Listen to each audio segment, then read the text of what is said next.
Okay. And it's so weird because when I very first got this phone, it seemed like it was going so fast. And now it seems like it keeps being slow and lull. It keeps dying during the day. It's supposed to be like, oh, it stays charged 2 days. It can't stay charged all for one full day. And there is something going on with time. I'm telling you, yesterday was so weird. The other day, this was happening to me.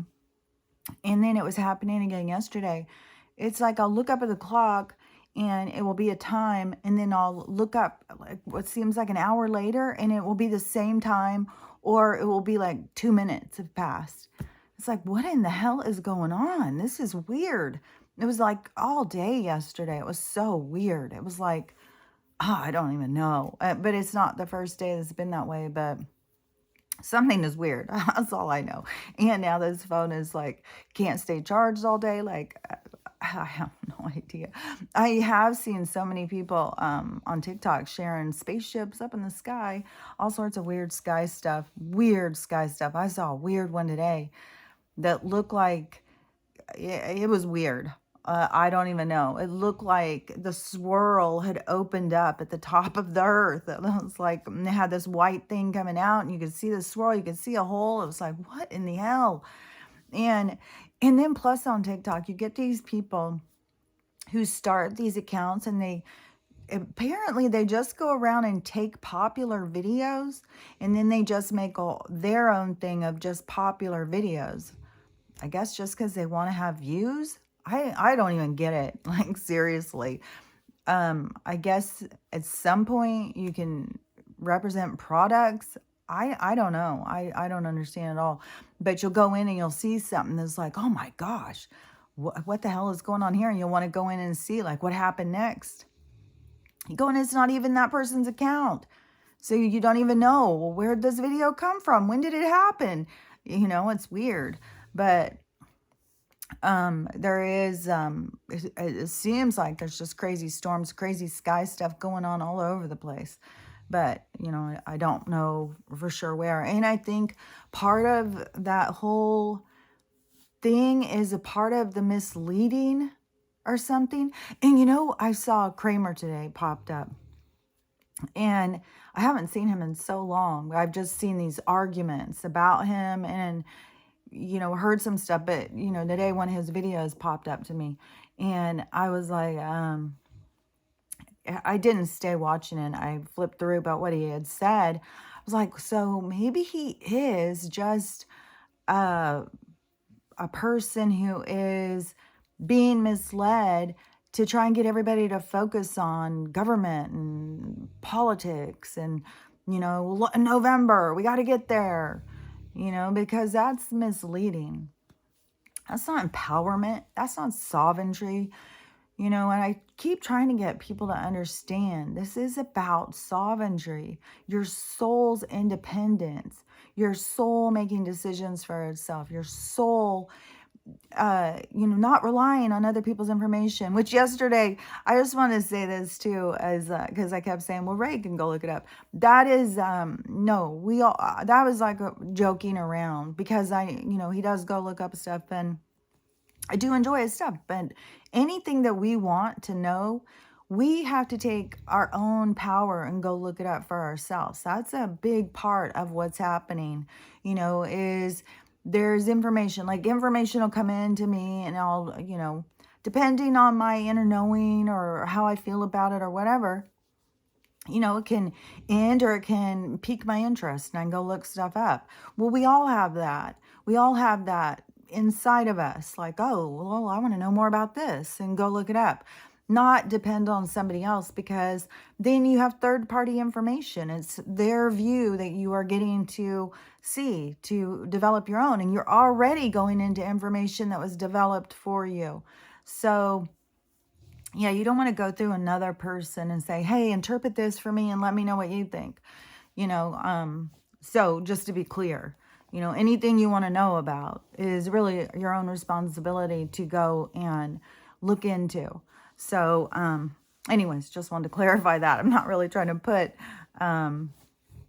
put that on Ray just because he's a good, likes to research. I'm not going to, oh, well, it's Ray's problem. He can go look it up for us and he can share it with us all. He'll tell me and I'll tell you. No, but anything, anything that anybody tells me, I share the stuff. If people tell me stuff that, I'll share it. But today I wanted to talk about relationships. This is really, really on my mind because there's so much chaos in relationships that I'm seeing. And I kind of feel like, I don't know, part of my guidance, and I don't know if it's just like I've got Sigmund Freud up there just talking to me or what, but part of my guidance is like looking at relationships, and then like if you heard who's talking in my head, you would get why I say, like, I don't know, Sigmund Freud might be talking to me, I'm not sure, but the stuff that they say and point out and how they show me things, it is, they want me to see certain things and talk about certain things. This is the only thing I can think of. And I think it's important because we're breaking these toxic relationships up. Like these toxic relationships that we've had for so long are falling apart. So many people's relationships are falling apart.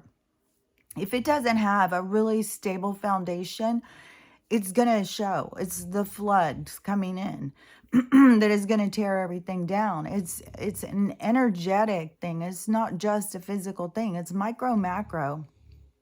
So everything is going to, leave it's going to show you what's real. So to me, like, so there's a couple different things, and I'm going to try and talk like as to not be too specific, like it's a case study, not be too specific, even though it's my observation of different people and relationships that I'm seeing around me and how people approach things and what they're doing. But I don't want to be specific and call people out like, oh, see, they shouldn't do that, because that's how it comes across. And I'm not saying that at all. I'm saying we have to look deeper. If we want change, we have to look deeper. What's working and what's not working. We have to understand, what is this all about? It's about spiritual learning. So relationships and toxic relationships are put into our lives for us to heal, for us to see, for us to gain perspective. So it has a purpose. And, and in this time of change is when we need to start approaching things differently. And love is a huge part of it. Love in relationships is huge. And it's huge.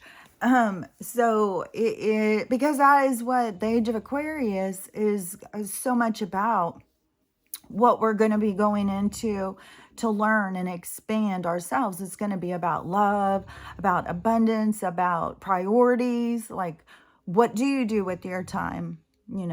If you have, if you don't have to go to work, if you don't need to have a job, what do you do with your time?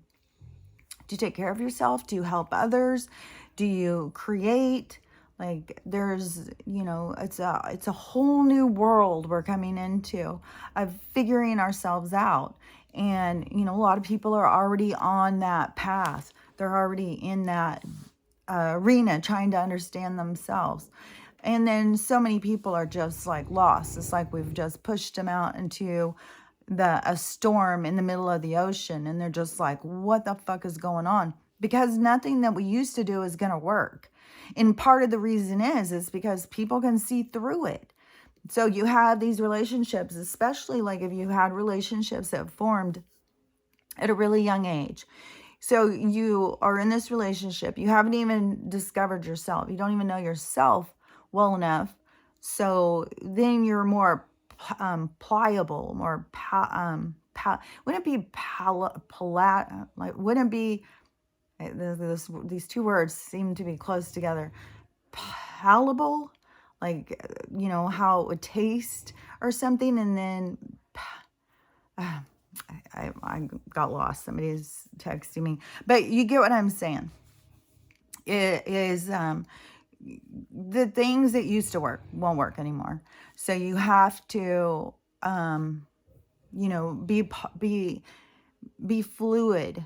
You know, you have to be wanting more and stuff. And these triggers are happening for people, but a lot of people just go in more.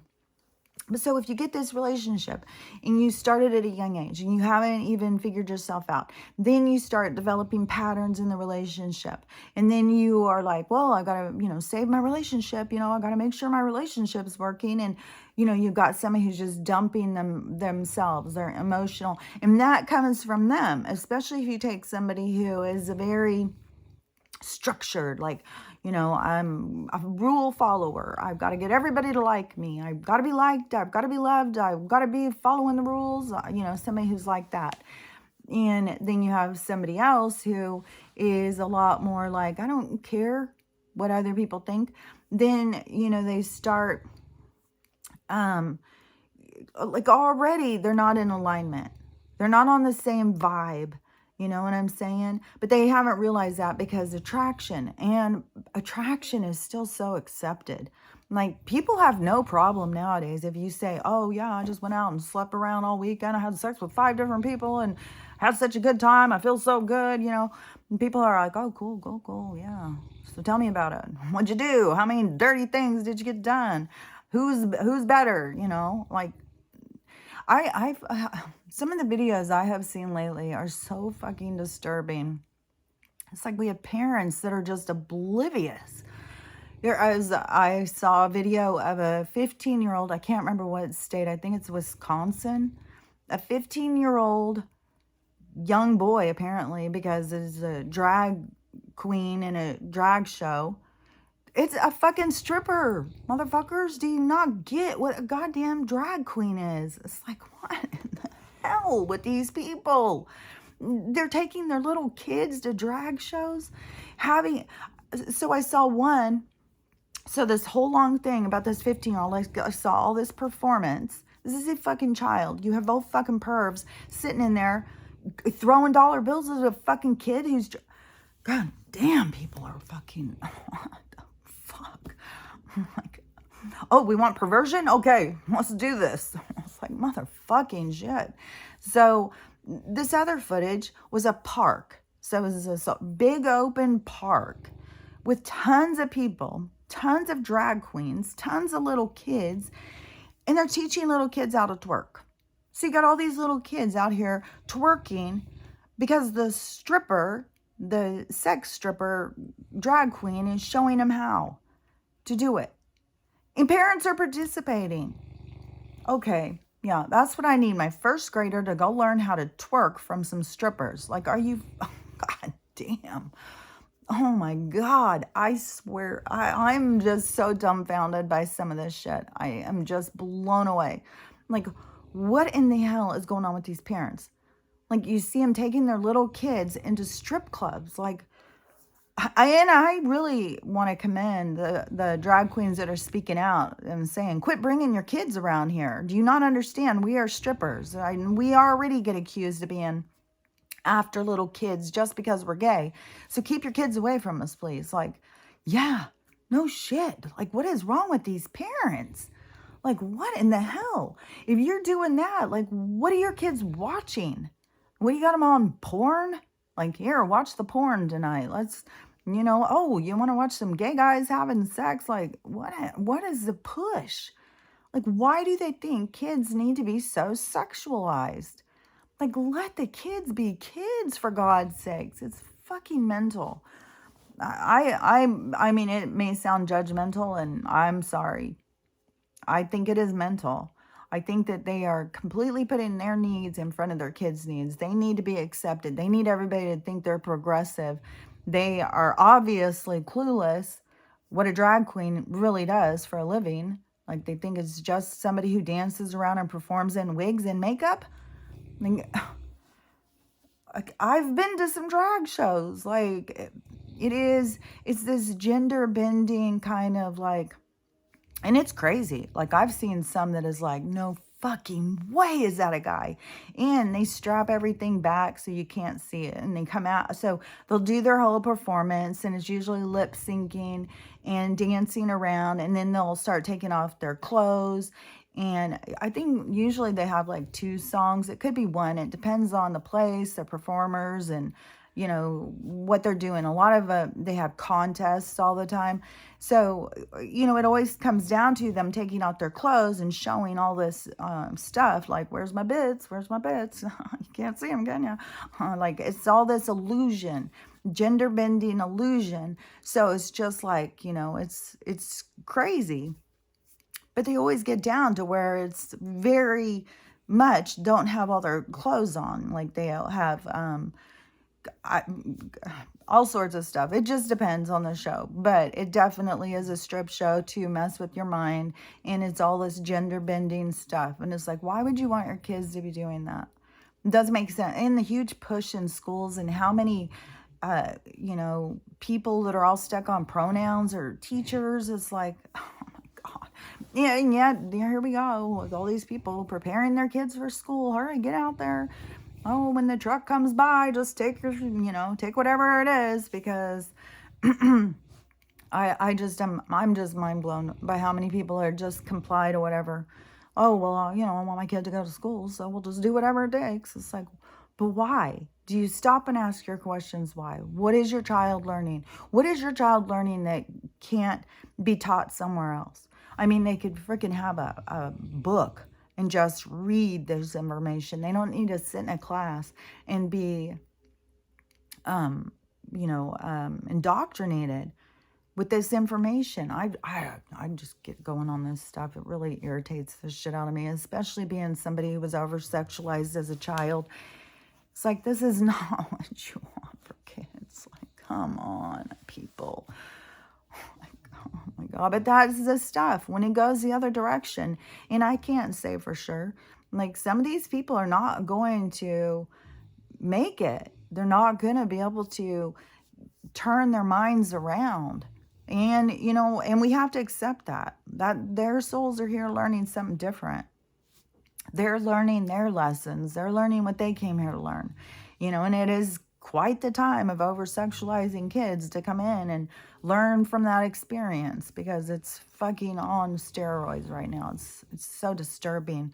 And just all the stuff with kids right now, it's so disturbing. Oh, it makes me sick, especially because, I was a kid who came from such a hard life, and I felt so isolated and alone. And I was the oldest child. I didn't have anybody to turn to. My younger siblings, that was what got me through my life, but I didn't have anybody to turn to, when I was being sexualized by all of these grown-ass men. Even women would always, like, I would come in a room and it would always be about what I look like. Always. And there became a part where I grew up as a, when you go from adolescent to preteen, teenager, that when I started becoming super tall and skinny, it was very intimidating to some women and stuff. A lot of people right away, they just get intimidated by tall, thin women for some reason. It's their own stuff, but, I don't know. I could go on and on about some of that stuff. But anyways, we just shouldn't be sexualizing kids like this. And it's like, you got to keep telling yourself, they know not what they do. They know not what they do. They know not what they do. They haven't seen the truth. They don't know what they're doing. And it's going to be a hard thing to realize when you're doing it. But one of the things I realized too is I wanted to talk more about this toxic breakups and stuff. But speaking of the kids thing, I wanted to say this. So I was sitting outside yesterday, and the neighbor was outside doing some stuff, and it's the two little girls that I babysit for. And I know this is something that I have noticed, that when a parent will have two different reactions to like, each child could do the same thing, but the parent is going to react differently depending on how they perceive this child. And the thing that is crazy is that they base how they see the child by their own trauma that happened as themselves as a child. So I don't know if I can explain this very Perfect. I even wrote it down last night. But I don't want to just read it. I'm just going to try and explain and see if I can do it without getting lost. But so the parent, whatever trauma they had with their parents, so as a child, whatever they did, so if they were whiny, if they were, slam things around, whatever it was that they did as a little kid, as little kids do, then how their parent reacted. And every parent has been, I mean, we've got all these people just living toxic lives. We don't have people who are healed and, you know, being all that they can be. So if you have a child, okay, so you're a little kid, you're born to a mom or a dad that has their own issues. And so their reaction to you is coming from within, but you, when they react to you, you take it on as something you've done. So you take it on as shame and rejection and feeling bad about yourself. And so you're a little kid, you don't know what to do with that. You don't know how to process that because they're not taught that. We aren't taught to talk like that and process. We're taught just stuff it down and do better. Like there's a whole thing. I was telling my daughter yesterday this because she is the one daughter who is the guardian now for the 16-year-old. So she went from, being a parent to a teenager, just like boom, and a teenager that came from, toxic environment before. And so just all of a sudden you're just a parent.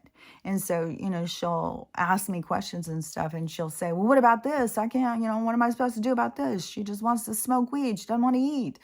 And I'm like, my attitude is so different.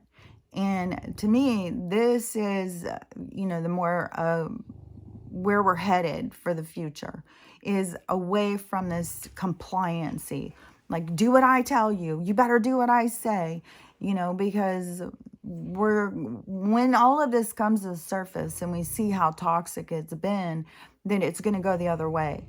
And it's not going to be just telling your kids all the time, do what I say, do what I say. You better do this, you better do that. Because it's not helping them with their development.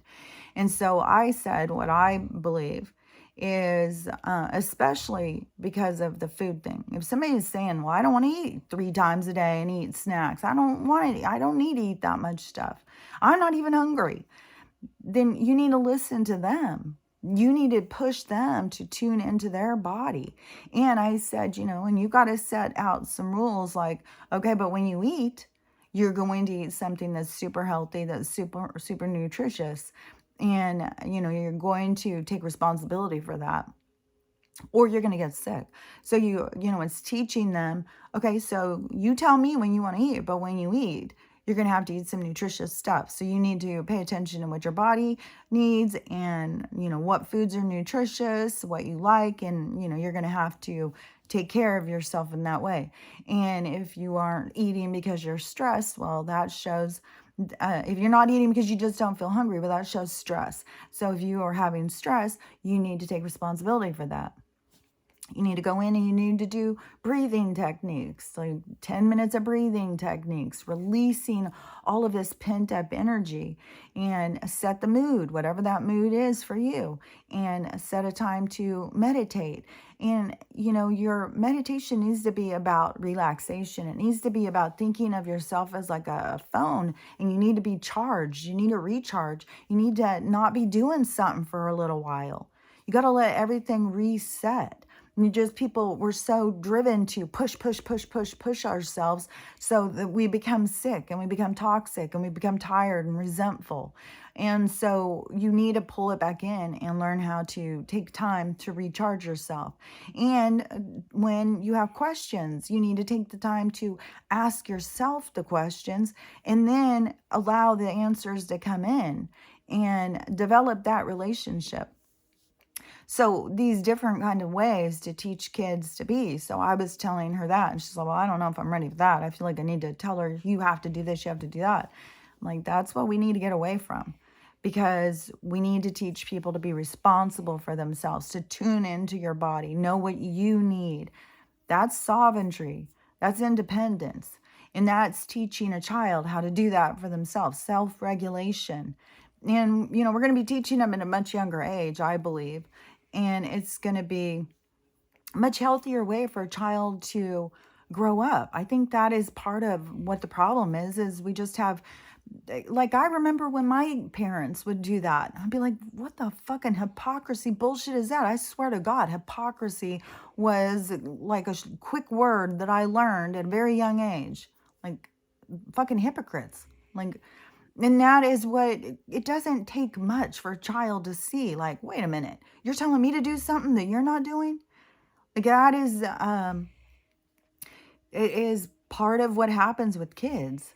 You just start seeing your parents as being more just like, you just do what I say, but not giving you the opportunity to figure out what you think you need or how you feel about things. It's all controlled, and they've been taught to control, but those are the systems that we're breaking, and this is just my insights into the situation. But so when I see the neighbor and he is reacting one way to one child, and I know he reacts another way to the other one, I was like, so it is very much when you, however you were taught when you were a child, so however you reacted and whatever you got back. So then you blame yourself. Well, it's my fault. My parents don't like me.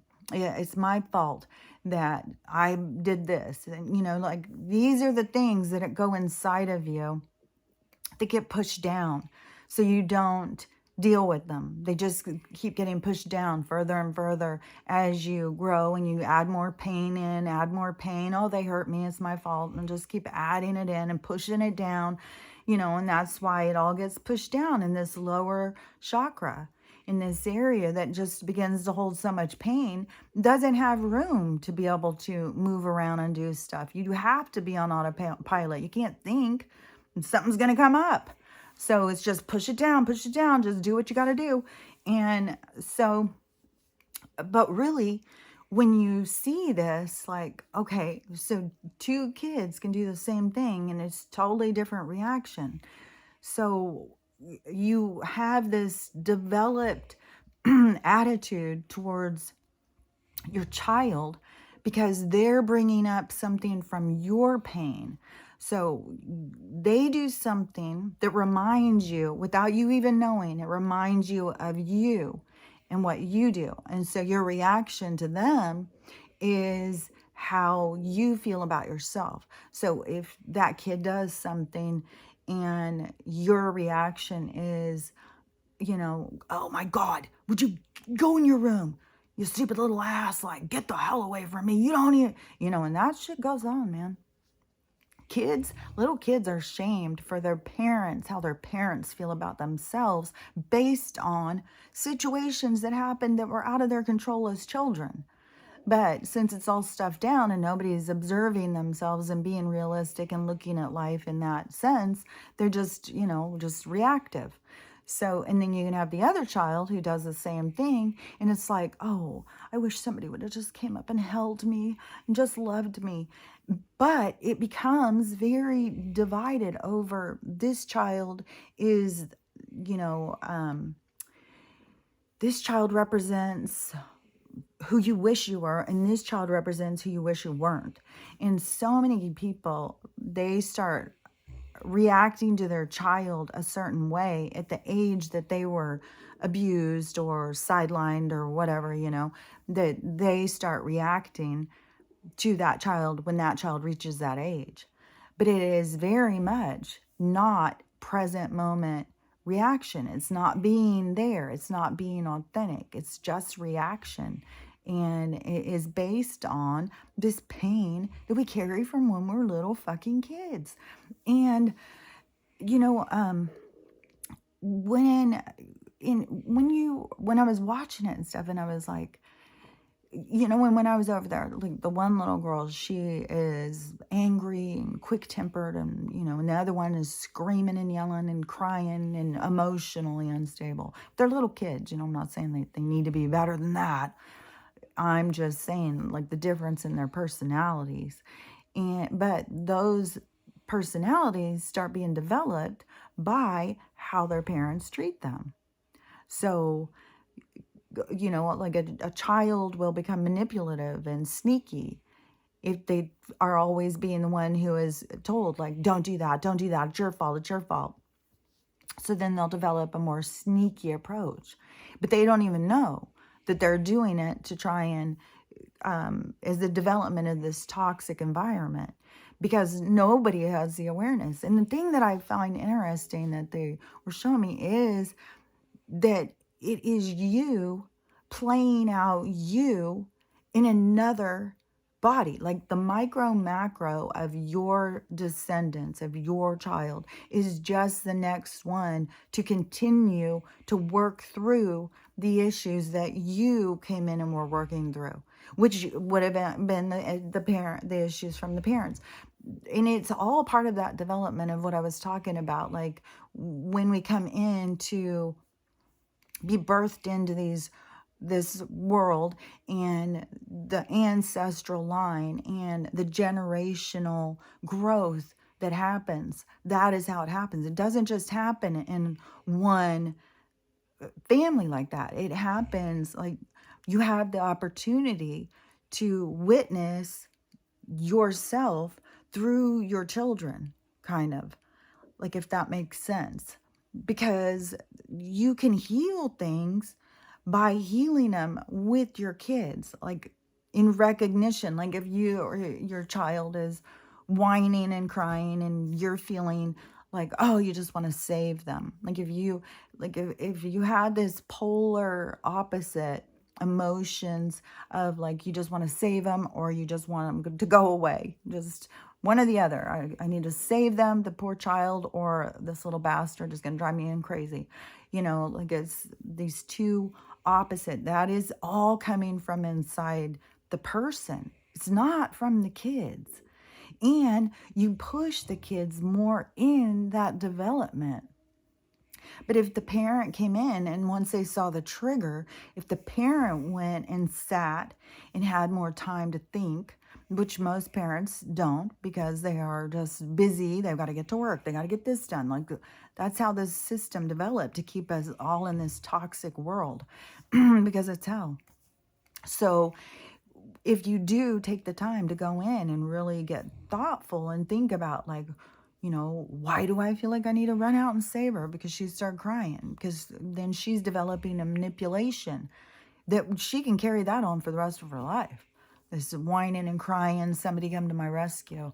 And then you have this feelings from when you were a kid that aren't fixed. So you run in to rescue them, and then it develops these patterns. So that's why I'm saying we have to come at it from the beginning, and we have to see that whatever our kids are triggering in us are the things that we need to bring up and look at and develop more healthy ways of being parents, being partners, being alive. So there's just so much importance to taking time and sitting with it and processing and deprogramming, really looking at yourself, really understanding, follow through with the pain, like how you felt as a child when you were ignored or, just pushed to the side. But and so many of us who felt that way, we weren't seeing it from our parents' perspective. We didn't know what they were going through. We just took everything personally. And so it's a releasing of that. And, it's a whole process. But anyways, I was just, when I was seeing that yesterday, they were just showing me this stuff about how it is, all the stuff I was just saying. They were just showing me that. Only he is very much like this Sigmund Freud voice in there explaining it. It's funny. But I could totally see exactly what they were saying. And in this relationship as well with my daughter and her breakup, like it is just going more and more south. And it's sad because, so many people, they want something different and they don't know how to get what they want. They're just reacting to what they think. So people just react to assumptions and they assume, well, this is why, and then they react to that. They don't have any idea of really what's going on. And Everything is to bring up all of this pain that you carry with you that is from your own childhood. Everything fucking happening right now is to bring up this stuff to help you purge it out, because seriously, there is no getting through the gates to the age of Aquarius if you're carrying baggage. It won't work. You won't even lift your vibration enough to get into that. The low vibration of feeling bad about yourself and not healed will keep you repressed. It will keep you in the dark. It will keep you in this dense frequency of pain and suffering. So it's really facing your own demons.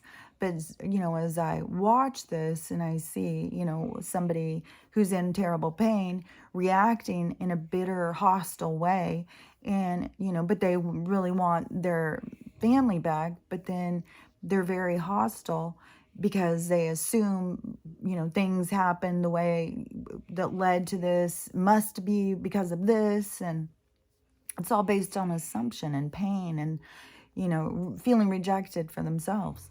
And then they start reacting in a bitter way, hostile. And the thing is when everything comes around, when it goes full circle, when we're faced with ourselves, that is what you will see. You will see how you reacted to somebody else. So you're going to see your aggressive side. You're going to see your bitter side. You're going to see the side of you that you're putting out to others that you aren't really clear on, because it's so easy to victimize yourself. Well, you're doing this to me. You're causing me to be this way. You're causing me to feel this way. Nobody can cause you or make you do anything. And I swear to God, I think I heard that my whole entire life, and it never really sunk in until I did my healing. And so many phrases, let go, let God. So many phrases that are so much a part of our society that I had heard, but they never really sunk in the true meaning until I did my healing. But it's all the information's been out there, but it's just that want, want, want, because until you're ready to learn, you will not have the ability to understand, because you're not to that place. There takes healing to get to the place to do more healing, basically. And since you're here to heal, that's what life is all about. It's a spiritual opportunity to heal and expand self. People will think like, oh no, life's all about just coming here and making a lot of money and sleeping with a lot of people. No, it's not really. If you do that, it's to look at yourself like, why did I do that? What am I doing? Who am I? What am I doing this for? It's all of those things. And so, but it is so much a part of what is being healed right now, this victim mentality. Somebody's making me do this. They're making me. Well, how is someone making you? It's coming from within you. They do something and you react to that, and then you react how you're going to react. Nobody is telling you, well, you have to do this. That's the only reaction. You better do it. No, it is you feeling provoked and not knowing what to do with yourself and then blaming them. And that is why it's important in all of these relationships, because there's so much going on right now, is to take that time. Sit with your information, process it. You don't have to react. You don't have to say shit. Somebody can say something to you and you can be like, well, that's going to take me some processing. My stomach's growling. That's going to take me some processing. I'll get back to you once I know how I feel about this. There's nothing wrong with that. There is no shame, because that is a healthy way to actually process. Like, okay, what is this really bringing up in me? How am I feeling about this? Why do I feel this way? And it is totally that whole concept of the onion and peeling the layers. It is like, okay, so what's under there? Okay, what's under there? Until you get to a place where you have no triggers. And it feels like, okay, well, yeah, I've gone through it. I'm feeling good. And you may have another trigger that will come up to test you and see like, okay, did you really heal that? Do you really need to look at it more? But that is what needs to occur. We need to get into a healthy position, not this reaction, because the reactions are going to end up causing you more pain, because you're going to be ashamed of how you reacted, because it will come up into your view of self, of your reactions. You're only going to be able to see yourself. It isn't going to be, oh, well, they did this and they did that, and that's why. That's changing, and that will be, I feel so certain that's going to be a part of the view of self when everything goes the other direction and you're faced with yourself. That is going to be a part, like, why would I do that? Why would I be so mean? Why would I be so judgmental? Why would I be so harsh? Like, those are all the things, no matter what it is, and everybody's going to have them. And especially in breakups, there isn't a good guy or a bad guy. It's just, we are not in alignment, and we want to live healthy. We need to separate. We need to go in two different directions. I don't know if we can realign. That is one of the big problems when you marry so young and you're so underdeveloped. And then you try and, form yourself in regards to this relationship. And then pretty soon you find this relationship is draining you. It's taking everything from you, but you're giving everything to it because you don't have enough of yourself. And that's, one of the biggest reasons why we shouldn't be starting relationships before we know ourselves. We've got to go out and develop our sense of self so we know who we are. Nobody could go in and just change us. And you're going to be changing through the different situations that go on in your life. So try to start a relationship when you're 19, 17, 20, 23. It could be anybody. 30 years old can be too young for some people. If you haven't gone out and fully developed yourself, if you don't know who and what you are, how can you pick a partner, especially a life partner?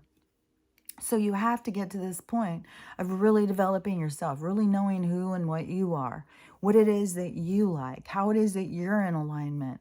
What is it that you think is funny, and what do you think is sad? Really figure out who you are. And then when you get to that point, well, apparently so many people who do get to that point look across the table and are like, I don't even know you. I don't even know what the hell we're doing together. But that is natural progression. And then people get so upset and like, oh, you're rejecting me. You hate me. You've never loved me. And it's like, no, we just kind of grew apart. It's just time for us to go our separate ways. We shouldn't make it into more than what it is. But, because the government had to create a system to, control us, then you have to go through divorces. You have to go through separation of division of all of your things. And especially, like dogs, they won't do shit. You don't get a set up visitation. Somebody can use somebody you love over your head and you have no control over it. So,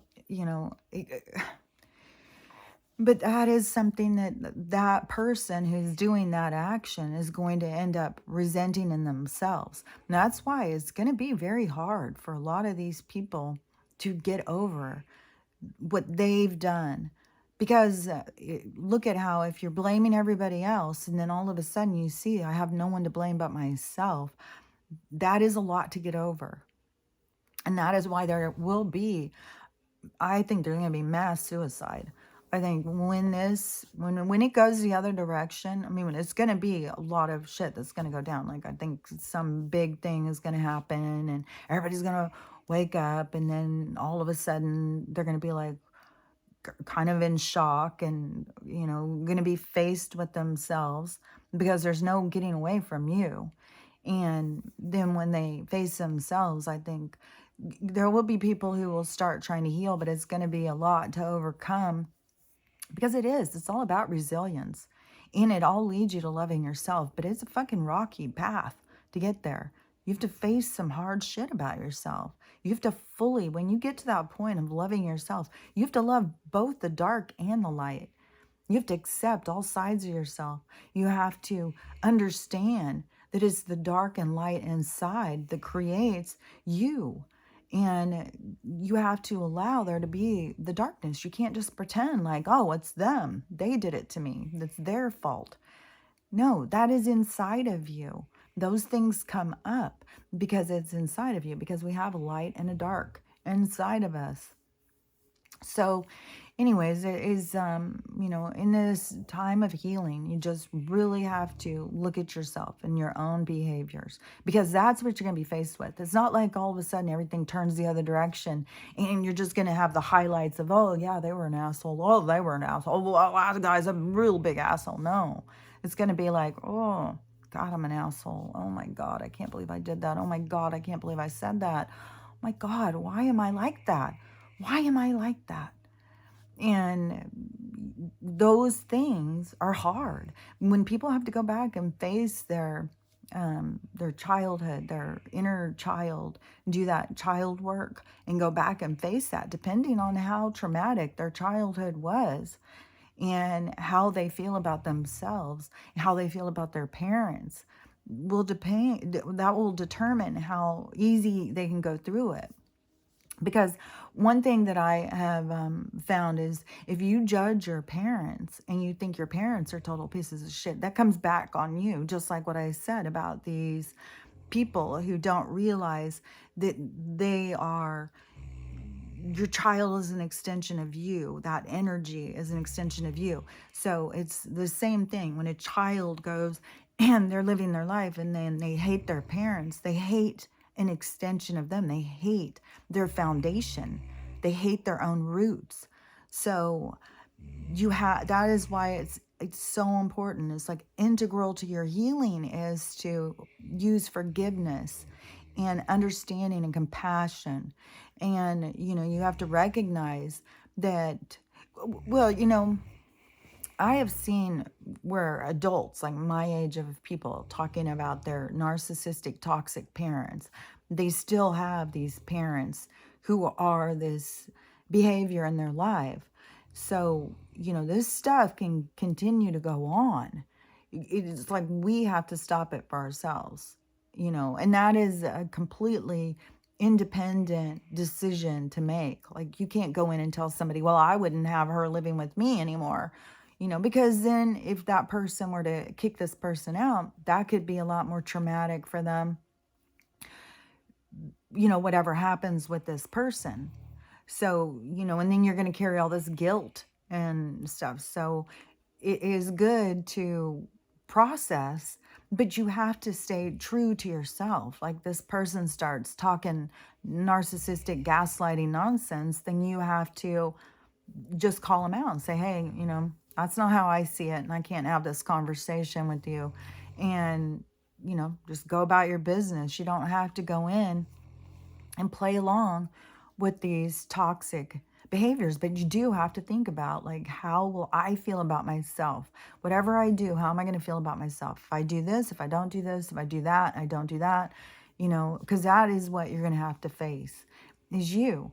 And you do have a lot more power than I think most people realize.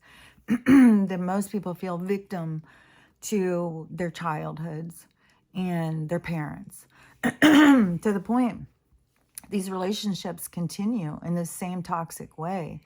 And that is always going to lead back to some sort of hatred of self, because you come from this person. And these people are here learning. I can't even tell you how many things that I see repeat in my life, repeat in my kids' life, repeat, these repetitive patterns that just continue until we come in and we make changes and we change the outcome. But we have to do something different. And, and just a lot of people are just really stuck in that victim mentality, don't feel empowered at all, feel hopeless, helpless. Like they're in some kind of a way, like an undercurrent of life. It just pulls them back down and pulls them back down. As soon as they reach the surface, they're pulled back down. So that's a horrible feeling to feel. Like you just can't get ahead, you can't win, you can't do anything. You just feel like you just keep getting sucked down. And some of those people will probably just transition out and come back and start from another perspective. Like, when you get in some of these where it's just this repeating thing, sometimes you need that reset. You need something different to happen. You need to come in and approach it differently. And, and we all get all caught up because we think like, oh, it's life and death, and oh, they're dying, and oh, blah, blah, blah. But really, we're just in a movie, we're in a dream. We're just trying to work our shit out all the time. We're just trying to understand who and what we are. And it's just like a movie. And we are going into a reset. And in this reset, it is going to redefine relationships. It's going to redefine love. And it's going to redefine us to ourselves. And not everybody's ready to face themselves, is all I'm saying. So, I don't know. I think there's going to be a lot of people who will, take themselves out. And, we still have more trauma to go. That's all I know. We still have more trauma to go. But it is gonna go the other direction. And it is going to be super powerful, and it is important to do your work. Like, I can't even tell you how much that is like the repetitive thing that just never lets up in my mind, in my observation of everything, of you need to do the work, you need to do the work, you need to look at it different, you need to go in deeper, you need to think about that, and you need to sit with it, you need to process. Like, we need to spend way more time doing that kind of stuff if we want to have healthy relationships. We can't just put it on somebody else. No, well, if they don't make it healthy, then it's their fault. It's not healthy. I'm doing everything. I get up and I go to the store when I don't want to go. Well, that builds resentment. You don't want to do stuff you don't want to do, and then turn it around and say, well, I'm doing everything for them. Do you think if it was an honest thing and you went up to the person and you said, well, I'm going to go do this. I don't want to do it. But since you're making me do it, I'm going to go do it because I apparently can't make you happy unless I do everything you want me to do. So I'm going to go do that. And so you better be happy after this. That would be being real and being authentic. But we don't do that. We just go do it. And then we have all this little stuff going on in here. And then somebody reacts and we're just like, hey, I went and did this stuff and I didn't want to do it. Now I did it for you and you're never happy. And turn it on them. You're never happy no matter what I do. Well, you didn't tell me that was the unwritten contract. I thought you were just trying to be loving and nice and wanting to go do something for me.